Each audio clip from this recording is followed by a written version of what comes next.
Hey guys, welcome back to my podcast, the Pozzobon Show. On today's episode, I'm joined by Sebastian, Avina, and Cayden, Daza, two shark biologists from USC.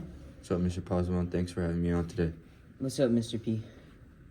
So, you guys actually requested to be on the show today. Can you tell us why? Yeah, we actually have a topic we would like to talk about and make the audience and people more aware of. And what is that topic? Climate change. Yeah, and I'm sure the audience is already aware of some of the effects of climate change, such as global warming, the greenhouse gas effect, and changing weather, but there is a rising issue that nobody is talking about. And what would that be? The danger that climate change poses to the world's sharks. What? How? In what ways? It affects the water temperature in the hydrosphere, or bodies of water that sharks live in. In turn, this can cause issues for different species of sharks.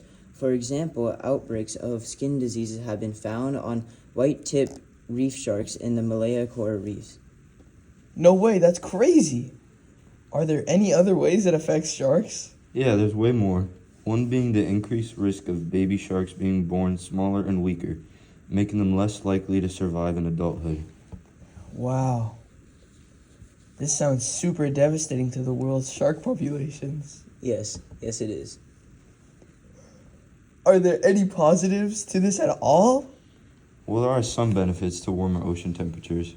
For example, for great white sharks, juvenile great whites don't have enough body mass to develop and keep heat, so water temperature warming actually helps the juvenile great whites in a positive way.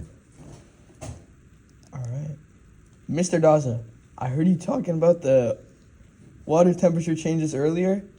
Can you talk more about how the effect on sharks may influence other organisms in the oceans? Because I know that sharks have a big impact on the environment because they're a keystone species. Yeah, so shark species have started to move around and go places they have never been. Although this may be benefit for sharks, it's not so much for the environment. Other scientists say that the unpredictable movement towards the poles can have potentially damage effects.